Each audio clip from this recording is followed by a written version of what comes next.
Alors, je suis Nicolas Mouto, je suis le chef de mission en charge de la mise en œuvre du concours de plan d'affaires.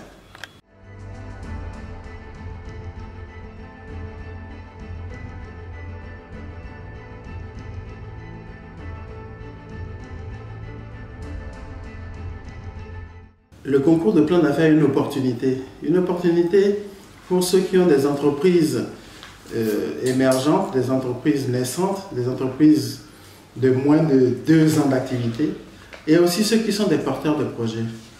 Ce qu'il faut comprendre, c'est que c'est l'homme d'affaires qui produit de l'argent, mais il produit de l'argent à partir de compétences et de connaissances qu'il peut acquérir dans le cadre du concours de plan d'affaires. Qu'il aille jusqu'au bout, qu'il gagne ou pas, dans le processus, il apprendra comment devenir un homme d'affaires. Il apprendra les principes de base, le savoir-faire, les bonnes pratiques qui vont faire de lui un bon homme d'affaires, un bon chef d'entreprise avec une possibilité de se développer. Donc je les invite massivement à s'inscrire au concours de plan d'affaires et à suivre sur notre page Facebook déjà où il y aura les événements, la page Facebook CPA PADEC.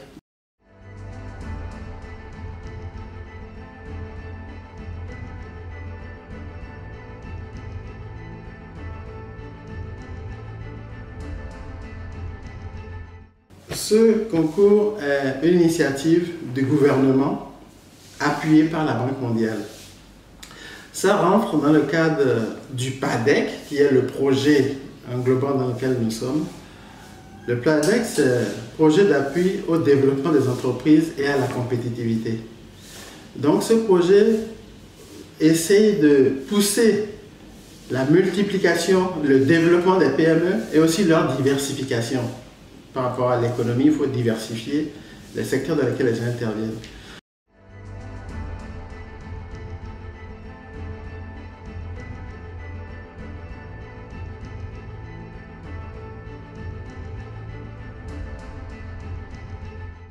On a des secteurs prioritaires. Ils ne sont pas exclusifs, mais les secteurs prioritaires sur lesquels on veut mettre l'accent, c'est l'agro-business, la production, la transformation des produits agricoles. On a le transport et la logistique. On a le TIC, technologie de l'information et de la communication. Et le dernier, c'est le tourisme. Voilà les 4 secteurs prioritaires qui ont été choisis pour l'appui aux entreprises par le PADEC.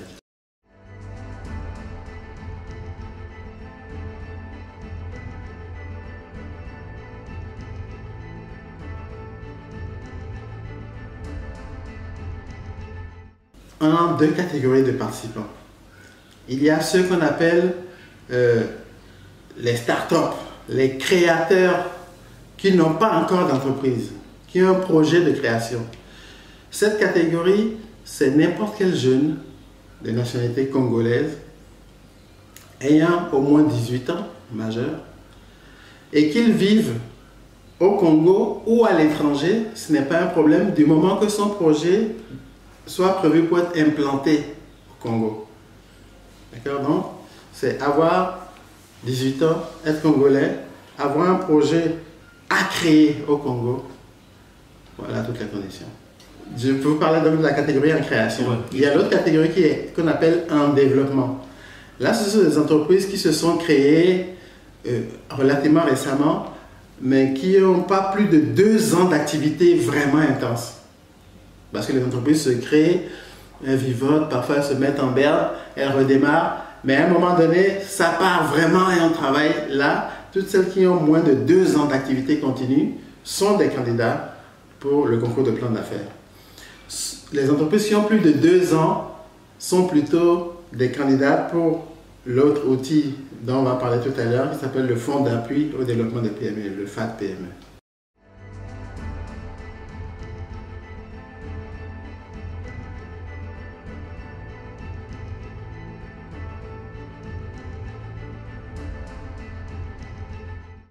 Nous avons dans les villes clés du corridor que j'ai cité, c'est-à-dire Pointe-Noire, Dolisie, Nkayi, Kinkala, Brazzaville, Oyo, Owando et Ouesso, nous avons des centres de dépôt qui sont soit les chambres de commerce, soit les directions départementales du ministère des PME.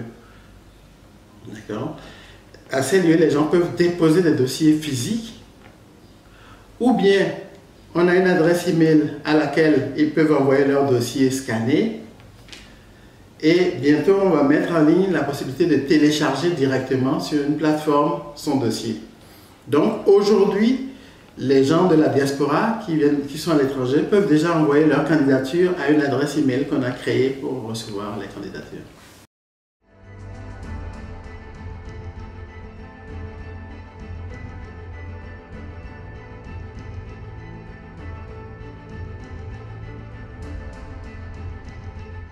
Justement, c'est un entonnoir. Il y a plusieurs sélections. Il y a 3 sélections. La première, c'est sur le millier de candidatures. On leur donne un format où ils remplissent, ils renseignent leur profil à eux, leur projet, éventuellement leur entreprise si elle existe déjà. Et le jury va siéger pour sélectionner les 300 meilleurs, comme je vous disais. Maintenant, ces 300 candidats vont avoir une formation sur comment élaborer un plan d'affaires simplifié. Un plan d'affaires simplifié, c'est un plan d'affaires dans lequel il n'y a pas encore toute la partie financière compliquée que tout le monde ne maîtrise pas. Mais où on parle du marché qu'on vise, des solutions qu'on apporte, de comment on se positionne par rapport à la concurrence, de la valeur ajoutée qu'on a, du potentiel de clients dont on dispose, et puis comment on l'a segmenté, quel segment on attaque avec quel produit, etc. Donc on parle vraiment de son business, ce qui montre qu'il est intéressant et qu'il peut marcher. Ça, c'est le plan d'affaires simplifié. Ils ont une formation, ils ont un mentor qui va les assister pour élaborer ce document léger de 10 à 12 pages. Ces plans d'affaires simplifiés vont être présentés au jury. Et le jury va les noter, toujours sur la même grille, viabilité, et potentiel de croissance, impact social en termes de création d'emplois, respect de l'environnement, etc. Tous ces critères sont pris en compte pour noter, et sur la base des notes, on prendra les 200 meilleurs plans d'affaires simplifiés.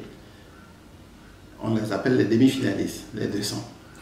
Et ils vont avoir encore une formation plus approfondie sur la gestion d'entreprise et sur l'élaboration de plans d'affaires avec une vraie compréhension de la partie financière d'un plan d'affaires.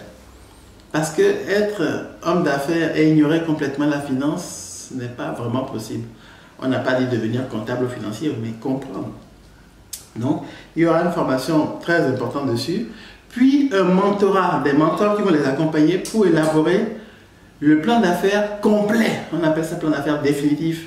Là, il est prêt à être présenté à des banques, à des microfinances. Et une dernière fois, le jury va siéger, noter, et on va choisir les 100 meilleurs plans d'affaires définitifs.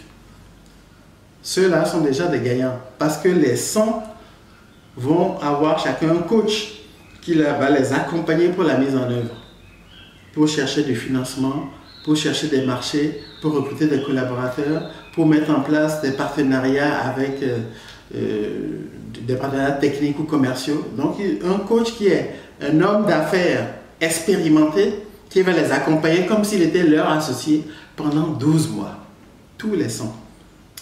Mais il y a une cerise sur le gâteau, c'est que les 100 qui ont été sélectionnés, qui sont déjà les bénéficiaires, il y aura une dernière séance où ils vont présenter leur projet devant un comité de sélection de subventions, suite à quoi 50 parmi eux seront distingués et vont avoir un prix, une subvention qui peut aller de 3 millions jusqu'à 15 millions.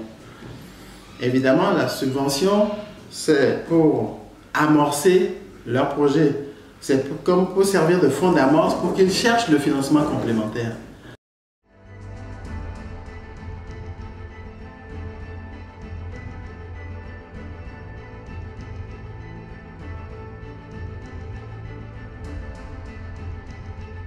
Le fonds d'amorce ne sera pas remboursable, mais il ne couvre pas le besoin total de l'entrepreneur, parce qu'on veut l'accompagner aussi à l'exercice de nouer des relations avec des microfinances ou avec des banques pour pouvoir obtenir des financements. Un entrepreneur ça va dialoguer avec les partenaires financiers pour obtenir les financements nécessaires pour accompagner sa croissance.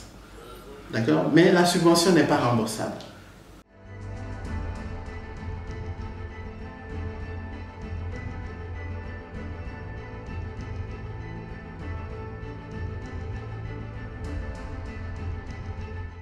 Ok, la sensibilisation va commencer la semaine prochaine, le 5 mars.